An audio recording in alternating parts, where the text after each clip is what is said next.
welcome back to the Black and Raw podcast. I'm your host, Tino Kuda Tondo Ivans Abaya. I'm going to repeat that. Here's a podcast that is creating the dialogue and the space for black men to be their most authentic selves. Now, my guest today is Haui, and Haui comes onto the podcast to talk about some of his projects that he's done. He's got one called Mixed Up, which is sort of like a documentary style film focusing on his family and what it's like to be mixed. And Haui he describes himself as a director, designer, and deviser in multi-mixed media. So we talk about how the media space is looking right now and things that he's seeing in the media industry, but also we just talk about his childhood and his upbringing. We also mention his husband as well, and he talks about him throughout the episode. And yeah, there's a lot of interesting things in this episode which I know you guys are going to love. So before we get started though, let me give you a little snippet of what you got to look forward to in this episode. So bear with me. But it's very interesting when you think about this, the challenges that many mixed people faced before me, particularly when it comes to passing, which is traditionally, something we never controlled. It was always people outside of us that controlled whether we passed for white or not. And, in those extreme circumstances, people were using it as a survival mechanism. And there's an incredible book that I read in the pandemic. I got some medical records for, I can't remember what reason, but I didn't have mine from my childhood, and it confirmed a lot of what I knew already of my being intersex. And so I was like, whoa, this is wild to be a mixed race, of working in mixed media, and I'm mixed gender too. There's something about being mixed that will always be a part of my life.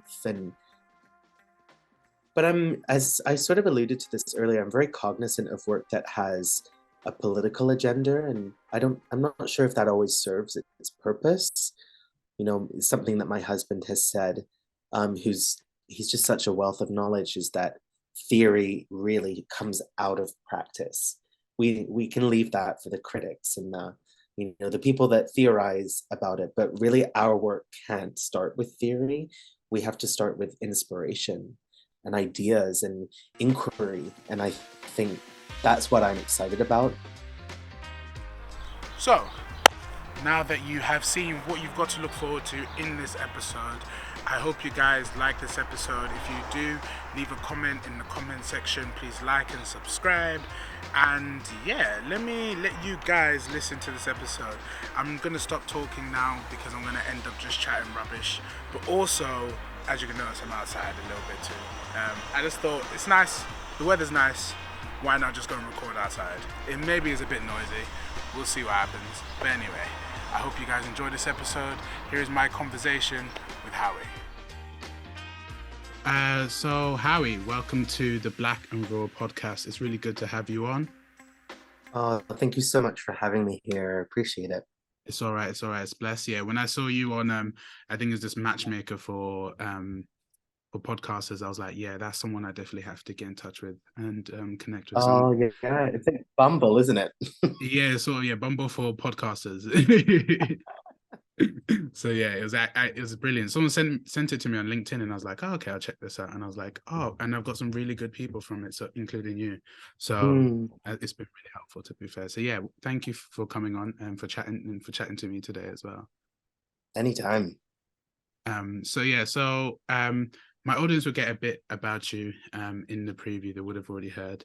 And I guess maybe I'll just we'll start in your childhood, because I think that might be a good place to start off in. People might not know, you were born in England. You're born in Bath, for anyone that Bath or Bath, which is it? And you emigrated to Canada when you were very young. So I guess, what were some of your fondest memories as a child in either location? Oh, that's a wonderful question. Do you know what's funny is I was just there for Christmas, and I realized how more diverse it is in Bath now. And I think a lot of people do go there because it's so beautiful. But but one of my earliest memories was just the schooling. I found it the education system was a lot better there than Canada. No offense, Canada. So I learned a lot about history, but I guess it's interesting how the perspective of that history is sort of assumed and what's left out. And since moving to Canada, it's been a real awakening to what is, you know, what does it mean to be Canadian is the big question that's asked here, because it is very diverse here. But there's also a huge question around what is Indigenous sovereignty, because we're part of the Commonwealth. And I think, this attempt towards claiming autonomy and self-determination that so many Indigenous people in Canada have demanded, really, at so many different levels of the government here. It's been really naturally moving here and questioning myself my whole life of where I belong. It's been a real, I even say this in my film, actually, it's been a sort of decolonization of my mind having left the UK. I feel like I'd be a very different person had I just stayed there. And so when I was back in Bath this Christmas, I was in this square with my husband, and then I just broke down Oh. out of nowhere. It was like, and it was so beautiful too. I don't know where the tears were, whether it was like sort of grieving the innocence of when I was there. I was so young, I wasn't thinking so much, and just the irony that as you grow older, you learn more, and learning more, you're also unlearning these assumed histories and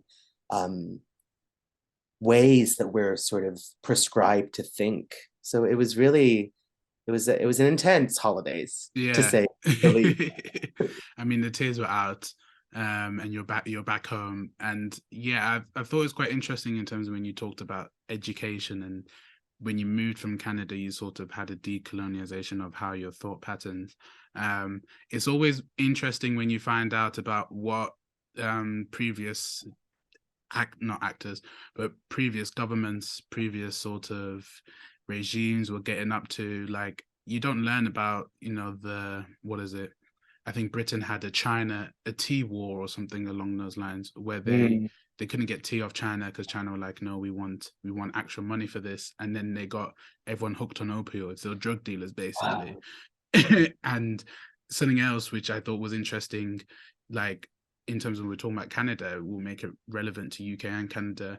I didn't know that Canada sort of systematically sort of try to wipe out the Aborigines. I mean, kind of did, in terms of taking their children away from them and putting them into adoption with whiter families, and sort of assimilating and trying to get rid of Oh my God, Aborigines. that is, and very well articulated on your part. It was to literally wipe them out, to get rid of the Indian in them. And that was, where I lived in Kelowna. I was not, how far? I would say like 50 kilometers from one of the last residential schools that closed in the 90s, the Wow. 1990s. So I was going to, school, regular school, and there was a residential school where this was still happening. So it's so easy to talk about slavery, like what happened to so many of our ancestors. There's this tendency to talk in the past tense, and actually what's happening to Indigenous people and even Black people now is still happening.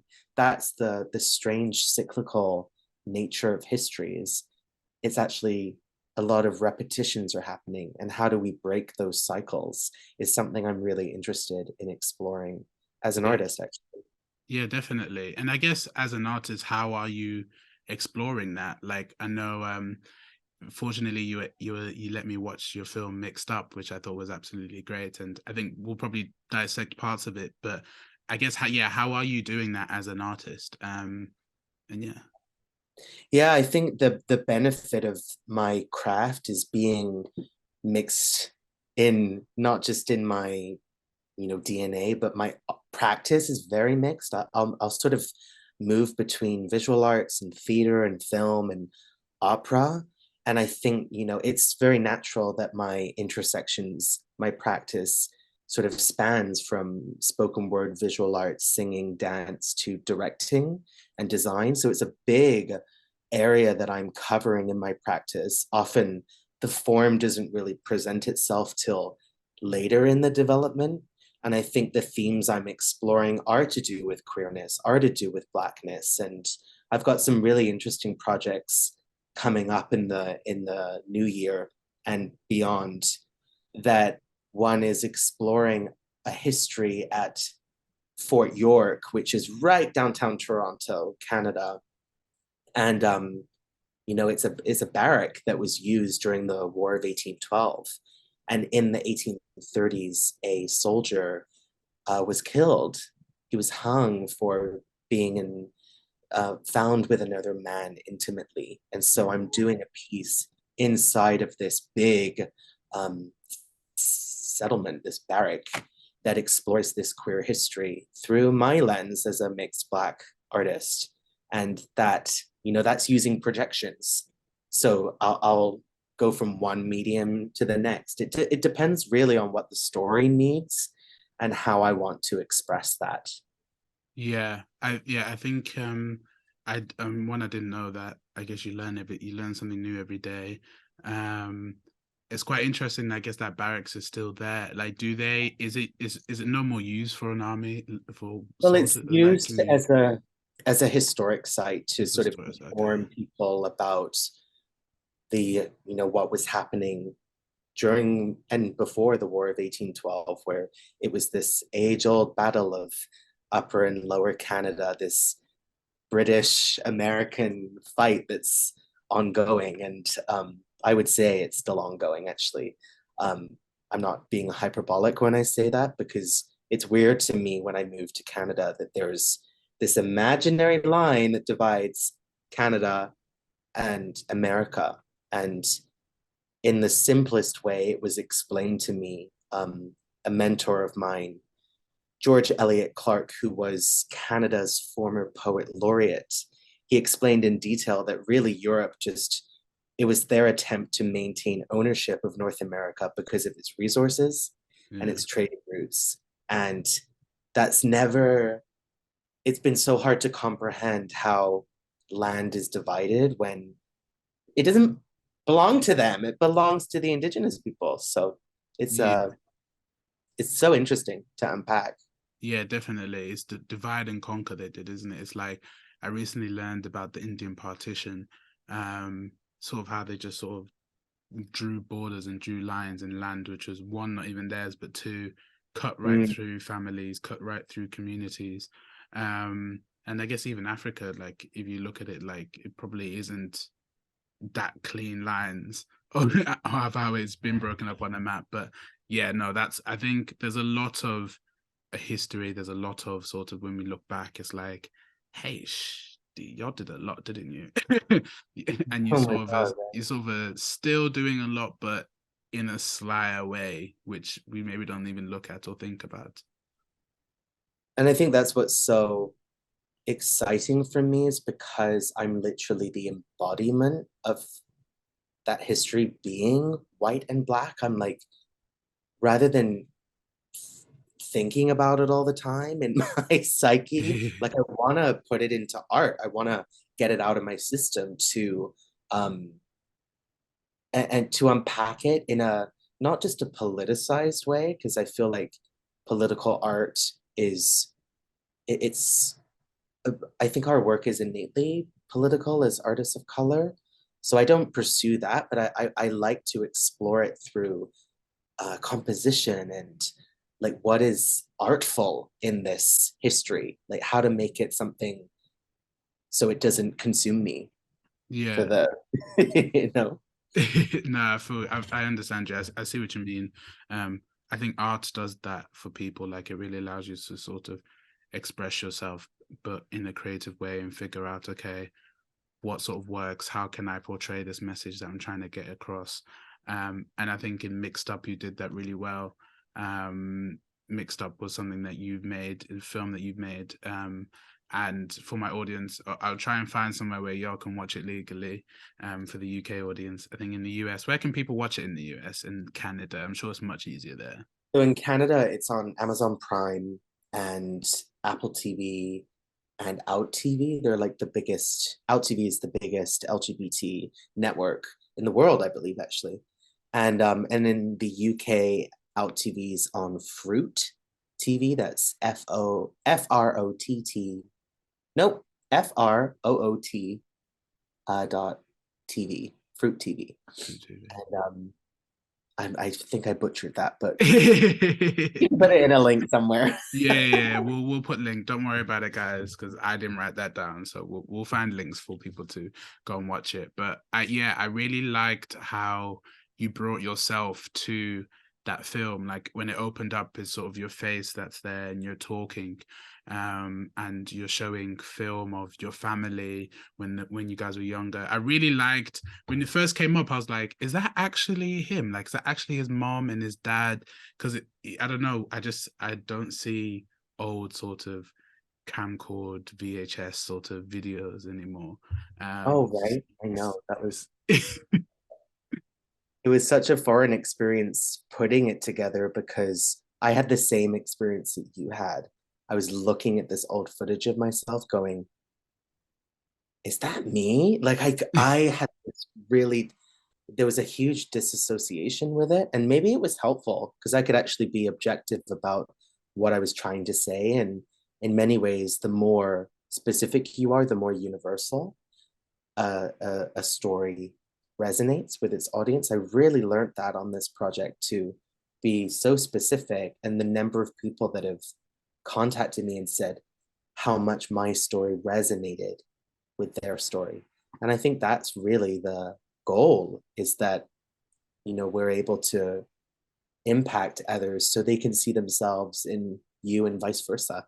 Yeah, definitely. And I guess we can get into a bit about your story as well. We mentioned that you'd moved from the UK to Canada, and we've been talking about it, that you're mixed race, that your mom was white and then your dad was mixed race as well.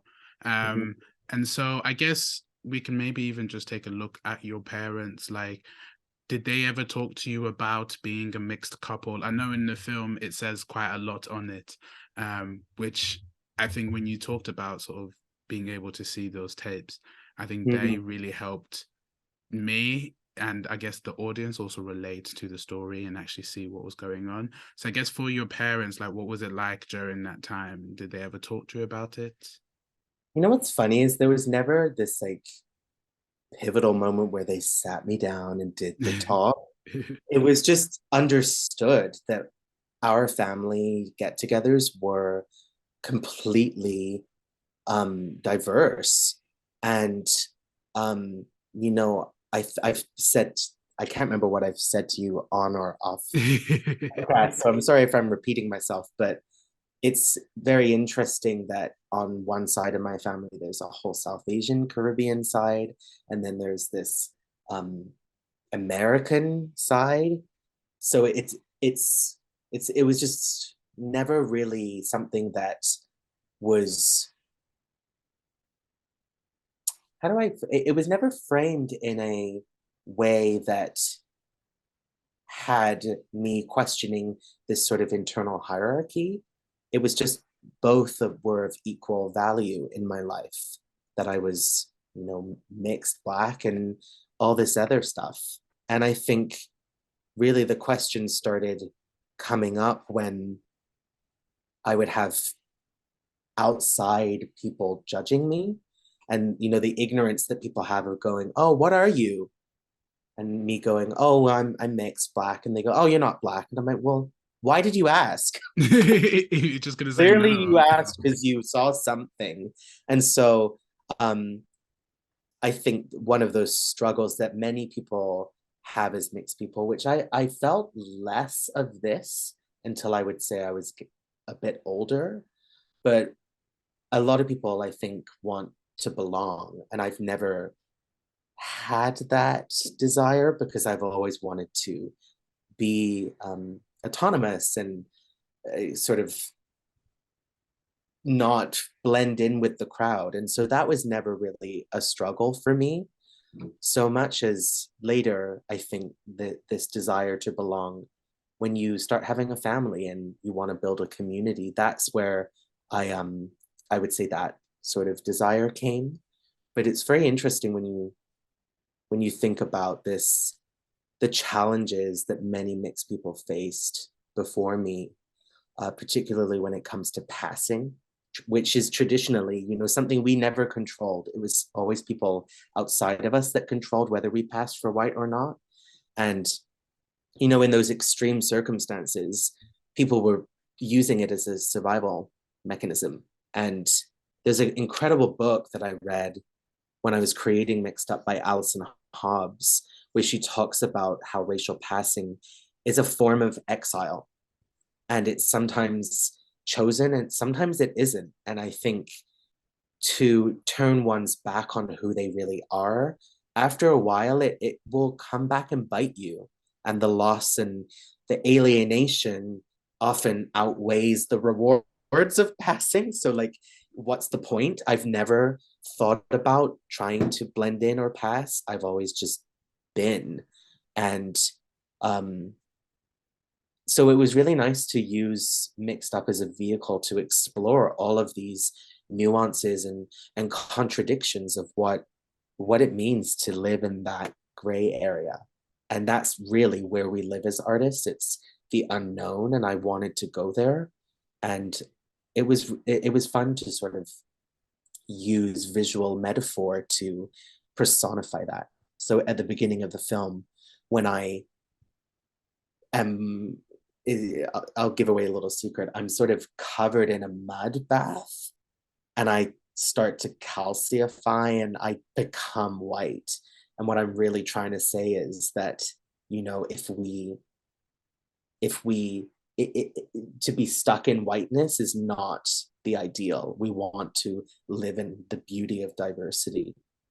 Yeah, definitely. And I think when you talked about sort of passing, um, it's only really a select few people that will have that issue. People that are white don't have that issue. People that are black don't have that issue. As people that are mixed, and then you've also got then the spectrum of how dark are you, how light are you. Right. Can you be a part of your friendship group, which is all white, and you can sort of get away with passing, but then as you said, you're denying a part of yourself. In the And it's film. always funny, like Okay. those gatekeepers have predominantly been white people. Yeah. Like I'll be with black, like I was one of the inaugural artists in residence with Black Lives Matter Canada, Wild Seed Center for Arts and Activism, and they just like open arms welcome. There's no question. And yet I've noticed in my just exchanges that it's often white people that are sort of the gatekeepers of blackness. I'm like, don't you know, no, you don't get to do that. Yeah, you don't have the right, but then also it just doesn't really make sense for you to even do it. Right. Like um and so you said that you never really, because I guess for you, you're quite light, so you can technically pass, but you said you never really wanted to. Was that always something in you, or do Oh you God, think? yeah. Like Yeah. it's and I think that just comes from strong parentage. Like my mom and dad just going, just be who you are. And there would it's funny, in the childhood phase there are stupid things that are said, like oh, I remember with this one kid saying, oh, you're like a reverse Oreo. I've heard that before. And I was like, what? Like, I was so English at the time. I had this funny little accent when I was young. I was been like, what? and, and because Oreos aren't really an English thing. No, the At American least they thing. weren't when I was growing up. So I was like, what's an Oreo? And then I saw it and went, oh, shut up. Oh, So that's the hilarious. ignorance you just sort of pass off. Forgive the pun, pass off. That was intentional, wasn't it? Totally. Yeah. Um, yeah, no, I mean, I think kids like, I think kids sometimes are just kids, Horrible. isn't it? Yeah, they can be horrible. Kids can be so awful. I've had a kid called me fat once, and she wasn't wrong. I'm a big guy, but I was like, I don't need you to tell me I'm fat. You just need to. Awful. I was a big kid too. It's hard. It's really hard being a child, and I can't even imagine what it must be like now with everything we've gone through with the pandemic and media. Like I don't envy that experience. Oh yeah, I 100% agree with you. Me and my friends have talked about it. We are saying I'm glad we were kids when we were kids because I couldn't imagine now like having to deal with social media, Instagram, Snapchat, like and Mhm. what in TikTok. TikTok's even worse. Like I said I'd never download TikTok, but then it got me, and now I'm semi addicted. But just the way they made it, they knew how to get kids hooked, and then you see reports of Instagram that put out, content that like what is it? Like eating with disorder content to young girls or like peddling sort of negative images for them which worsen their mental health, and I think TikTok also does the same as well. So yeah, I couldn't imagine trying to navigate this world now as a child. Mm. Yeah, it must be kind of terrifying, kind of scary, but yeah. um so I guess for you, we talked about some of your childhood and your parents as well, and one thing which I actually really wanted to find out from you, your parents would have definitely faced prejudice for being a mixed couple, and in the film you talk about how your parents would have faced prejudice, and you, as a mixed gay man, would have also faced prejudice. But then the fact that your dad didn't come to your wedding, which Mm. sort of hit me in the heart when I heard that. And then you said, how can someone that has experienced prejudice repeat those actions to your own child? So I guess for you, one, let me first hear about your husband, and then you can tell me sort of how it felt that your dad didn't come to the wedding. Oh, oh my gosh. My husband is incredible. And I think, one of the first things that is confronting to a lot of people is when there is an age difference. Mm, My husband is 28 years older than me. And so I think that I can understand from my parents' perspective that was shocking to them. And I think, my dad, that I don't want to generalize, but there is some homophobia that is a bit rampant in our community, and it's always been a difficult relationship with my dad. But the beautiful thing is he's coming around, and I think if people are um, willing to change, that's a beautiful thing to observe.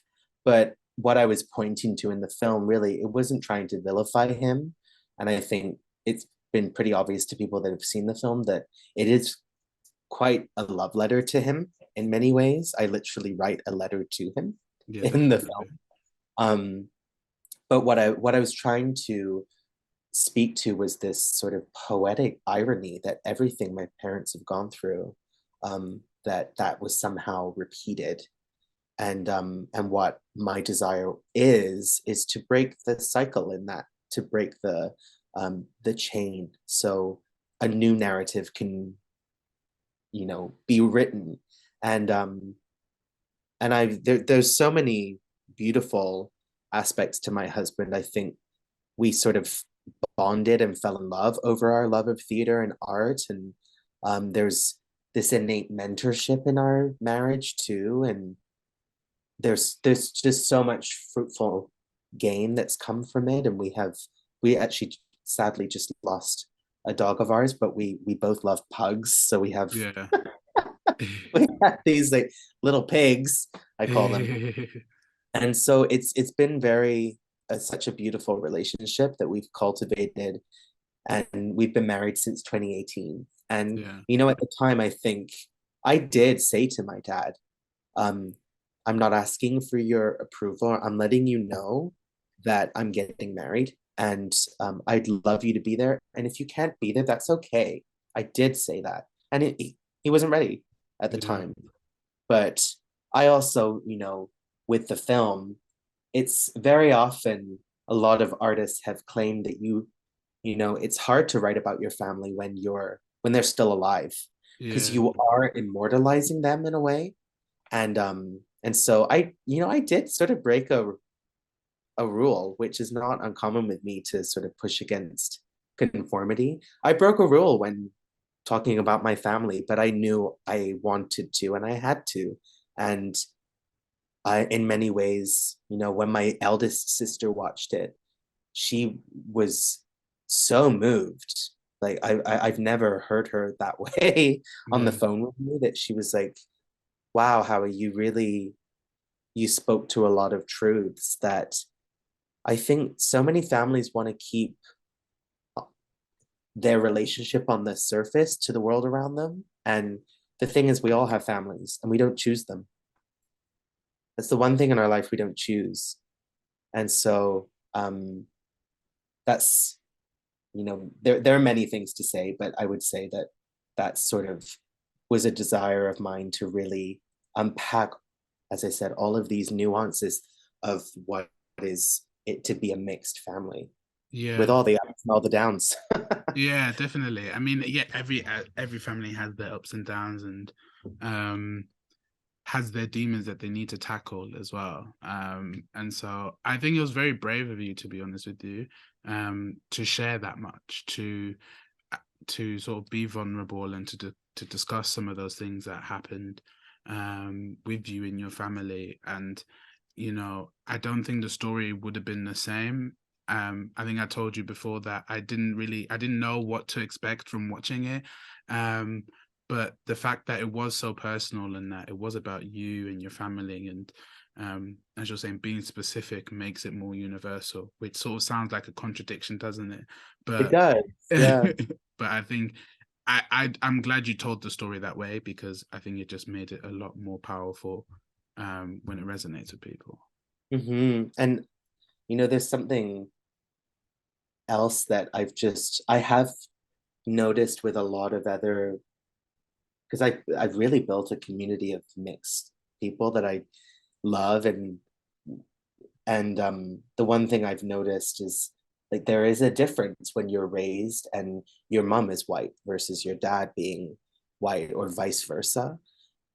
Whether one parent's black or the other one's black. And I guess what I was really trying to unpack was that that to be mixed isn't always to be white and something else, that you can be mixed within cultures. And Yeah. that's, and we all are, like, our society is not homogenous anymore.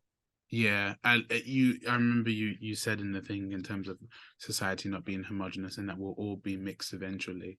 Mm-hmm. You know, even if you're Zimbabwean and you're Nigerian, or if Right. you're Canadian and American, or South American and or Brazilian and Cuba, you know what I mean? Like there's a mix Mm. of cultures and a mix of identities that's happening.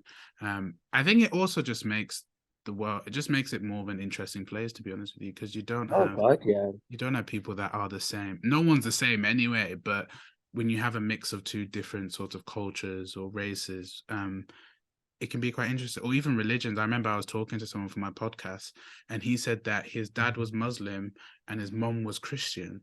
And I was like, I've never heard of that before. Like, and sort of that he ended up being a pastor, and he's a Christian. But Wow. I always thought that's quite interesting. There's so many sort of variations and mixes that can happen in Oh the God, yeah. world. Speaking of, I remember like all those, that's a memory I actually have, jumping back to your first question, Mm. of being in England and every year getting a printed Bible from the Church of England school Oh, where I you went went. to a Church of I, England I school. remember one of my first experiences was going, why is Jesus white? Well, he wasn't.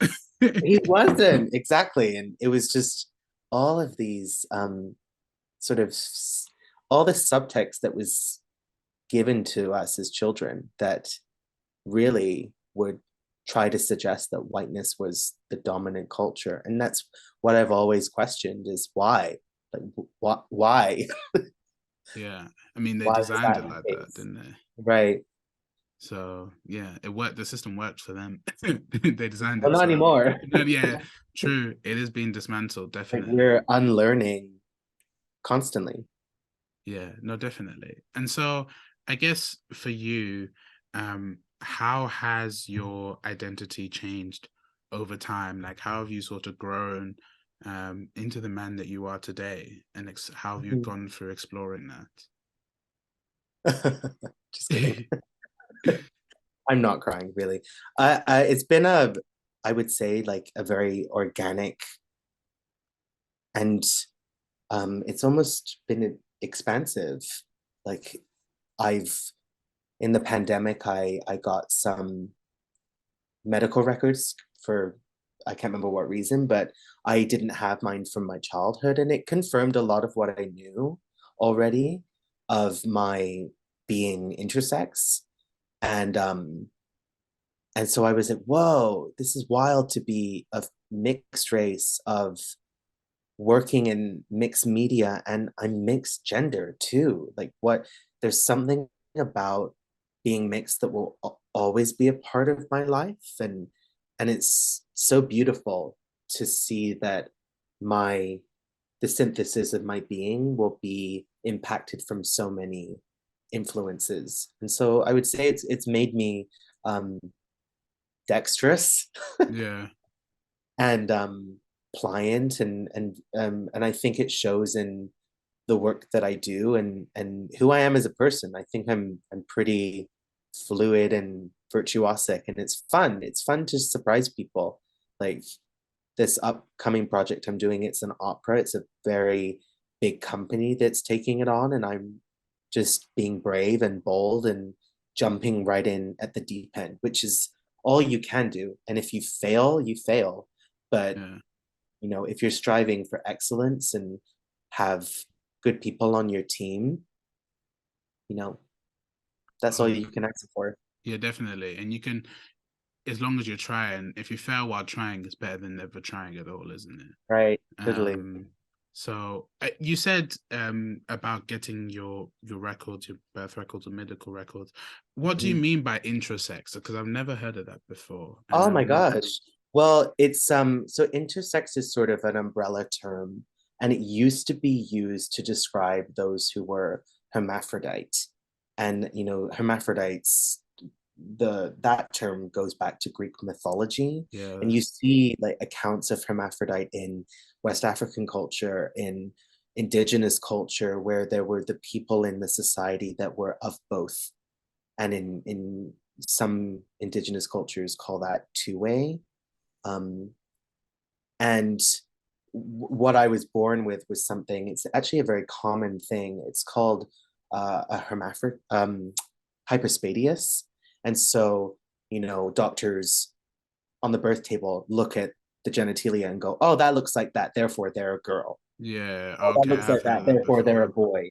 And like down there it looked like both, and they were like, oh, but it looks more like a boy, so he's a boy.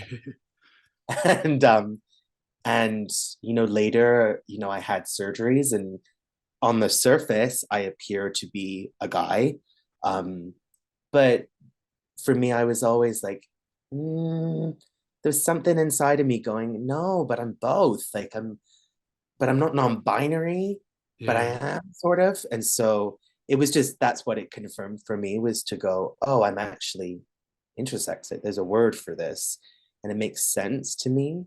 Um, so again, it was 2 years ago that I got that information, and I was too afraid to talk about it and mixed up. I wasn't ready to unpack that, but and I've shared it with a few people since then, and it's something that I'm not ashamed of.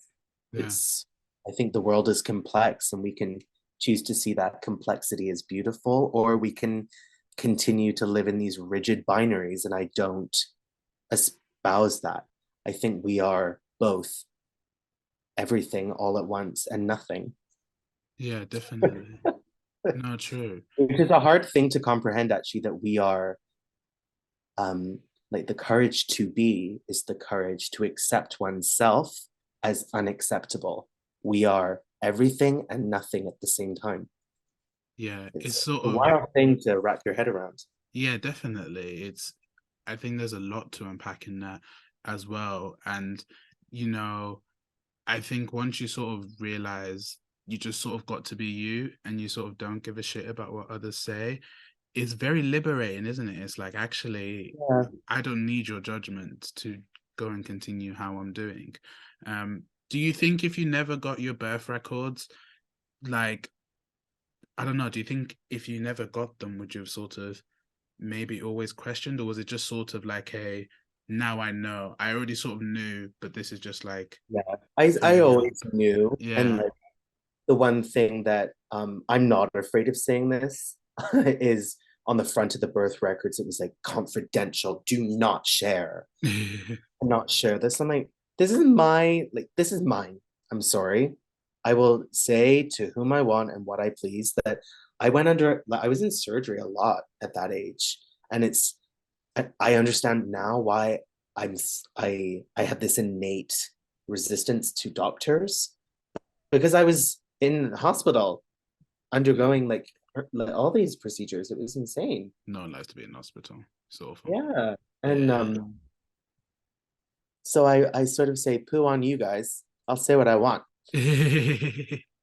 Yeah. No, I'm glad that you've been able to stand out from the crowd and sort of be you, and I guess that you've been able to get to um I guess you said your parents sort of always gave you that, but I think as we get older we also have to sort of be okay, I need to reinforce that in myself now as well. I need to practice that.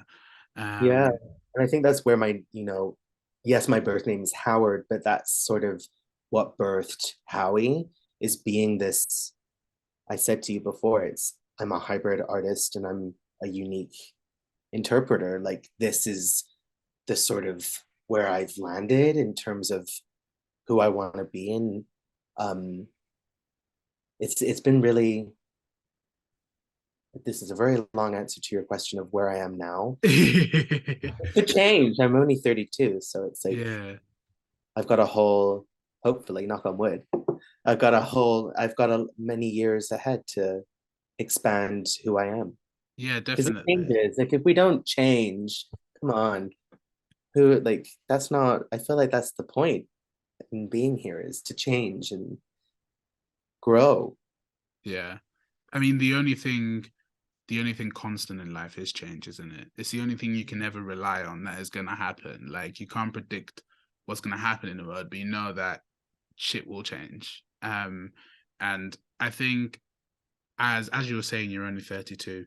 I'm only 25, and if I looked back at 18-year-old me, who, or maybe even 16, 15-year-old me, um, I was a kid that oozed confidence um, on the outside, but on the inside there was so many insecurities. There Mm. were so many sort of, even just the reason why I started this podcast is all, am I black enough or stuff like this. So um, I would always get friend zoned by girls, but they were usually my friends before. But it came to a point where I was like, no, I like you, like I like you. And I think if you asked, 16-year-old me, where are you going to be when you're 25? I'm not saying I'm a lady killer now, but I think the confidence is on the outside and it's on the inside as well. And I understand to myself that, okay, I know who I am. I've still got time to adapt and to change, but I like who I am in this moment right now. Mm. And so, yeah, as you were saying, sort of, you will change as you grow older. Um, but I think you sort of still have your core values and who you are.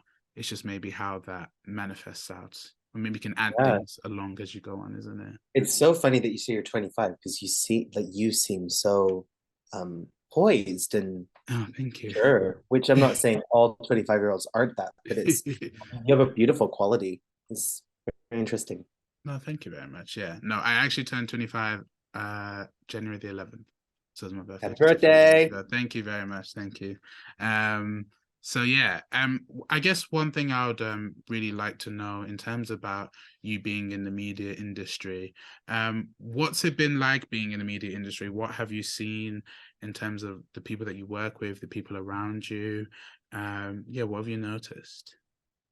Well, I think it's an incredible time to be working in the arts, to see works and pieces from different points of view. You know, the imbalance has been, um, it has it has favored certain people Yeah. over others. And I think to see that, you know, just a little bit. I think to see the work that's coming out in all sectors, art sectors, is fascinating, and I love that in Toronto I get to sort of be part of many of those.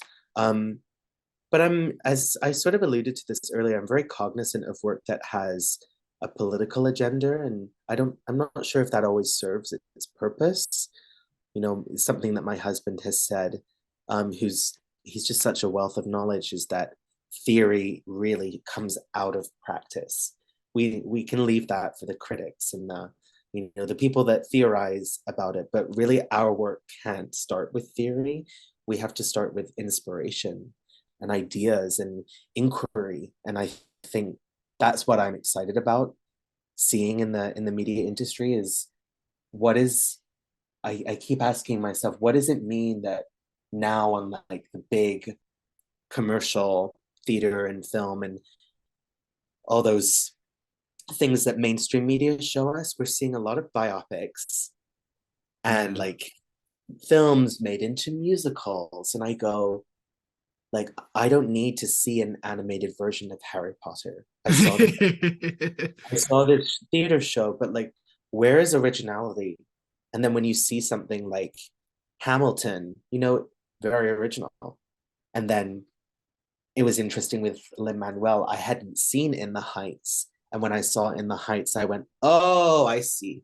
I see his influence that actually drew inspiration to become Hamilton. So to be original is very difficult right now. And I think that's what I'm trying to unpack is what is going to spark someone to go, wow, I've never seen that before. Yeah. Like what and what is the recipe for that? It's a bit of luck, it's a bit of magic. I think what I'm some of the best art I've seen is when someone can be an illusionist and they can surprise you. So I'm trying to see how I can maybe incorporate that into my work.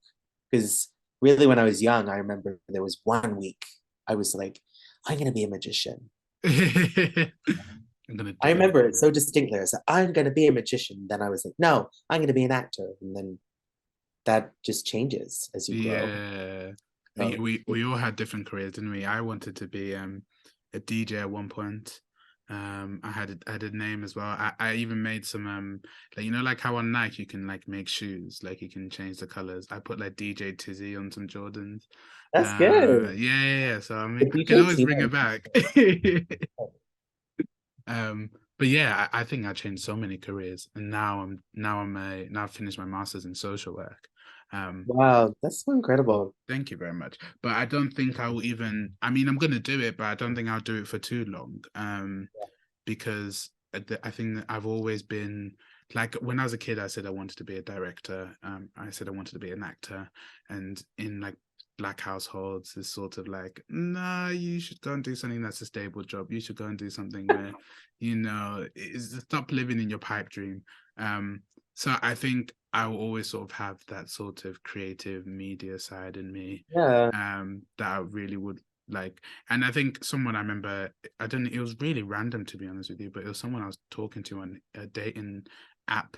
And I said, oh yeah, I wanted to be a director as a kid. And she was like, well, you can still be a director. Like you can make YouTube videos, you can make short films. And I think what I've seen in the last few years is that people can create their own sort of thing. Like my brother was watching KSI the other day in a boxing ring, and there was like that was a YouTuber that's created this whole empire for himself.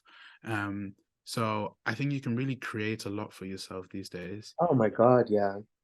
Yeah, it's funny too, because like I was young. I acted till pretty consistently till I was like 20, 25. And I think there was a big shift for me in moving into not being the art, that the art could exist outside of me. And that is liberating. That was really liberating for Mm, me to go, yeah, I don't want like I can come back to acting. And my sisters, one is a in the States, she's like a content creator on TikTok, and the other is an actress. And my they're both doing great things. But for me, it was like actually I want it to exist outside of me. And I think yeah. that was a big change for me to move into what I say now, which is I'm a director, a designer, and a deviser of new work in whatever medium I choose. Yeah. I wanted to pick up actually in terms of very related to being a director and creating. You're talking about originality and wanting to produce something original. But do you think anything is original? Do you think originality exists? Hmm. Well, it's funny that, you know, the core values of being original is to be independent and inventive. But I think part of, inventiveness is taking inventiveness is taking what is old and refurbishing and renewing and revitalizing. And I think so you're right. I think part of that is borrowing, not erasing the original um the original source. And that's what's really exciting about the opera piece I'm doing is we're taking a woman who was deemed a national historical figure in Canada, Portia White. She was from Nova Scotia. And it's funny when I say I'm doing an opera about Portia White, people go, "Who's that?" And I go, "That's the injustice. That's my job is to make sure that we never forget who she is because she was huge, huge impact on the classical musical scene here. And I just felt like it was such a there's such poetic justice in Portia and her story being on the biggest opera stage in this country Yeah. and on a stage that she never got to be on in her lifetime because she was black. And there's all these beautiful ironies that she's a black woman named Portia White. And so like Yeah, that's just a little really bit. like there's something really incredible to unpack of the themes of color in her life. And it's amazing if you ever come to Canada. Halifax is like a huge center where a lot of black loyalists went. And the names there are so beautiful. There's the pinks, the whites, the blacks, the browns, like all of these um, black families with names of color. It's really interesting. Oh, that is interesting. Yeah, definitely. I'd never heard of her before until now either, so that's some injustice on my part too. Yeah. And yeah, I can't wait to come to. I've always wanted to go to visit Canada, to be honest with you. Um, it's probably out of my like, if I was ever to leave the UK, it's probably one of my top three places I'd go and live, like Canada, Mm. Australia, and I don't know, maybe Greece or Italy. But yeah, those would be probably those three spots. So yeah, I'd love to come to Canada one day. So hopefully I will be able to and get to find out more about that, and also to see your opera as well. Um, is the Nova Scotia, not Nova Scotia, um, Precious White, is that the same one you were telling me about earlier that you are doing for the Canadian opera? Or was this a different one? Yeah. It's her name was Portia White. So Portia she's White. named after um Shakespeare's Merchant of Venice, who his very famous heroine Portia.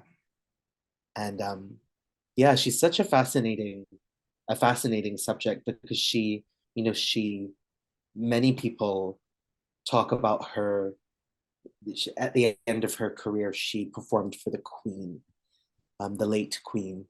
Um, R.I.P. and Queen. I just found it very interesting that it was another way that history sort of centralized whiteness, that, this Black woman who performed for the queen. And I was like, that's not the most interesting thing about her. And Yeah. so that's really what I was interested in unpacking, was what are these sort of, how did a woman who was really born when the Titanic sank, and she died right before Stonewall, so like 1911 to 1968, she didn't even see MLK. Oh, um we know what happened to that beautiful man, but yeah. It's it was 16th, isn't it? like such an interesting historical lens to look at her life through. And so I was interested in unpacking how she might, navigate her life. And so the opera begins at the end of her life, and she dies, and she's fractured into body, her soul, and her spirit, and has to navigate the spirit realm in order to eventually ascend. So it's a very spiritual piece, and sort of collides this repertoire of very known canonical operatic works with spoken word and hip hop and rap, and it's really about unsiloing this art form that has really predominantly centralized whiteness and relegated blackness to the corners. And it's about actually doing the opposite, that we centralize this Black woman and her experience. So it's going to be really fun. Yeah, no, that sounds really interesting, and it glitched a bit while you were in it. But I guess I'll just repeat from the audience, from I think what you were correct in saying is that the opera picks up after she's died, and she's sort of going through the spirit realm, and seeing how she interacts with, I don't know, were you saying interacts with sort of different people in different times as well? Yeah, she returns to memories from her past and Yeah. has to reconcile this experience she had when she was your age. She was 24, 25, and she has a child. And she has to choose between being a mother and being who she became as Portia White. And so it's reconciling her life choices and leave the spirit realm and ascend. So it's going to be very um, exciting. Like, Yeah. that's the only word I can think of. It I'm sounds it sounds trippy, sounds interesting, sounds different, original, as we've been talking about. Yeah. So yeah. And when does that come out? When can people, if anyone is It's listening? not quite announced yet, so Okay. Well, we on the hush hush. I gotta keep some secrets. Yeah. No, brilliant. It's soon. It's in the next, I can't say. No, that's all right. We'll keep it on the lock. We'll keep it on the lock. I before we end this conversation, I just sort of wanted to ask you two questions. Mm. Well, three actually, that's a lie. Why did you choose mixed up? Um, I thought that was quite interesting. I don't know, was there a reason for it, or am I just reading into it? Oh, you mean the title? Yeah. Oh, well, I think there's been a historic presumption that those who are mixed are sort of um, there's a problem, like they have their, and it is a trope that a lot of people have assumed, that the sort of tragic mulatto is the mixed person who can't choose between their identities. And so I was playing on that idea that I feel very certain of who I am, and yet this history that uh, has perpetuated this idea that we are sort of mixed up in the head. So Yeah. it was a playful, witty way of acknowledging the history of mixed people. Yeah, definitely. I really liked it. I thought it was sort of subtle, but also powerful at the same time. And yeah, you even, I remember hearing people say that, oh, mixed people, they're confused. They don't know who they are. They don't know where they belong. Which I don't know. I don't think I think there's maybe truth in terms of people that are mixed don't feel like they're part of either one or group, but I don't think it's necessarily a negative thing, because it's not like it's No, their no. choice to not be a part of either group. You know what I mean? And what I really, I don't think I've said this ever, but what I really want to espouse in mixed people is rather than trying to belong in either, forge your own path. Like really, that's like if there's anything to take away from it, forge your own path. And if you need to find community, but be original, like be you. It's so otherwise, why be here? Yeah. No, we don't all want to be sheep, do we? At the end of the day, Oh, it's so there's no point. boring. Yeah, I'd rather be an And eagle. sometimes sheep are cute, I mean, you you lived know. in England, so I'm sure you saw whales at one point in your time. You Yeah. saw plenty of sheep. um, I guess for you, I didn't know you were only 32 before we had this conversation, but you've got quite a lot of life ahead of you. So what are maybe some of your future aspirations for your career, but also personally? Oh, oh my gosh. I do think what I'm really loving about the opera community is how international that community is. Like I I'm supposed to be there today at rehearsal. I'm working for the company. I'm just observing the process right now. And to meet artists from London and Berlin and Australia and like the list goes on. I'm just like I want to do that. I want to it just expands your horizons to be able to work across borders and languages. So I think in that sense, like I'd love to see my work actually move internationally. That would be a big goal of mine. And also just to be able to continue doing what I do as an artist and be compensated for that and, to not be in debt. Like it's they sound like simple things, but I just I want to live by doing what I do. And yeah, I that's there's it's a big question, and I don't know if I can encapsulate because you never know what's going to happen, with especially with this piece that I'm working on and the other sort of exhibition that I'm doing. There's a lot to hope for, and I love film too. Like I'd love to continue on that path of moving towards maybe doing my first feature length narrative. And I've got some ideas about that, about what that is about.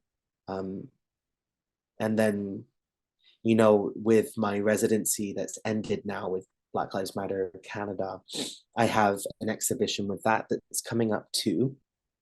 And I've done this very large scale um, image of my great grandmother, Mary, who Yeah. was born in Costa Rica, I found out, and she moved around the Caribbean and ended up in Cuba, and then during the revolution fled back to Jamaica when Batista's government was, the insurgents of the Cuban Revolution. She got out of there, and so I'm like that would interest me, like seeing a female perspective framed through this Cuban Revolution Yeah. could be interesting. But I have to go to Cuba before I do that. I To, mean, what a reason to go to Cuba. yeah, I'd love to sort of get a research grant and go there and see if that's worth unpacking because she was phenomenal. Like the stories that I've heard from my family about her, and I know people are listening, so they won't see, but she I'll show you the image of her, so you'll be able to see. Oh, that's fine. To be fair, I'll be releasing them on YouTube soon, so people will be Ah, able to see. there she is. Okay. She looks wise. She looks like she's been through a lot. She does, and so Doesn't this is she? all that's all gold leaf, Oh, and the original image is like it was from her hand down. That's all recreated digitally. that's crazy. And so that has been blown up to, it's about 6 foot tall, the Okay. canvas. So that's going to be at a gallery in Toronto. Yeah, so there's really cool stuff that I'm doing coming up Yeah, that you got I'm excited to just put out into the world and see how it resonates with people. Definitely, you've got a lot of stuff planned, and I look forward to hopefully I can see some of your work because I'd love to. I've already seen some, sort of mixed up, but I'd love to see more because I think all of those sound really interesting, and even the one about your grandmother in Cuba and exploring that and the Cuban Revolution. It sounds like a story that's never been told before. It's a story I've never heard before, at least in terms about people's experience in Cuba during the revolution, but also from a woman's perspective, a black woman's perspective. You know, yeah, that'd be really interesting if you ever get that going up. I mean, if you need like any help in Cuba, like you can just call me, you know. Have you I'll come on. No, I've never been, but I'd love to go to been? Cuba. You're Like, like, I'd love you to just want go a to free Cuba. trip. Stop baiting me out, bro. But yeah, so I've loved this whole conversation that we've had. And before we finish this conversation, I'm gonna tailor it. I also to every guest, but I sort of tailor it differently.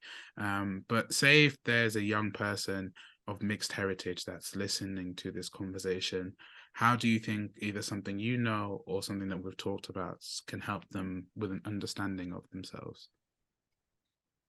I think even though it's scary, like you just have to be brave and forge your own path. And if that means going against the grain a little bit, like so be it.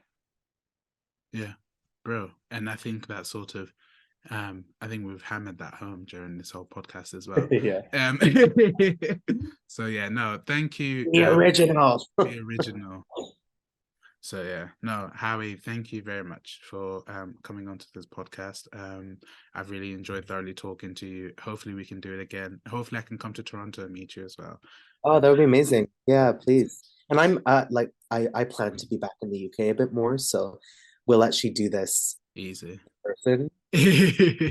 time. No, I think Maybe that not with the recording and the microphones, but we'll just hang out. It'd be we could cool. just hang out. We can go to a pub in Bath or something called London. Maybe not London. Either way, they're all expensive, Bath and London. But Right. yeah. And I didn't even ask, are you based in London? No, I live in Coventry. Oh, so you're right Yeah. near you're near the Marlowe Theater. I've never heard of the Marlowe Theatre actually. I believe it's in Coventry. It's I know beautiful we've got. regional. I have to check it out actually because we've got. Oh my gosh, in Belgrade Theatre.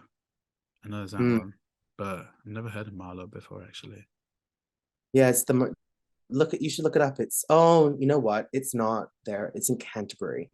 Oh, I never okay. Just a little further down, actually. just a Maybe a little bit bit, further yeah. down. So yeah, no, thank you very much for talking to me today, Howie. And I hope you enjoy the rest of your day. Thanks. We'll talk soon. All right, bye-bye. So that's the end of the conversation, guys. Thank you very much for listening, for watching. You could do both at the same time. I mean, we pretty much do anyway. Thank you very much anyway. I hope you enjoyed the episode. I really enjoyed talking with Howie. I think it's really interesting to have different black male perspectives, different mixed race perspectives. And I think what Howie was talking about in terms of not wanting to fit in, not wanting to be a sheep, wanting to be an eagle. Why I mentioned wanting to be an eagle, but you know what I mean, like not wanting to fit in with the crowd, just being yourself. That is really what Black and Raw is about. So I really appreciate Howie for coming onto the podcast. I really appreciate you for watching and for engaging with it. And yeah, I don't think I have much more to say, guys. If you want to find out more about Howie, everything is going to be in the show notes. And if you want to contact me, you can go on Twitter, Instagram, TikTok, or you can email me, speak@blackandraw.co.uk. All my socials, I'll pop them there. At Black and Raw, pretty much everything. So thank you very much, guys. We will talk soon, and have a blessed day.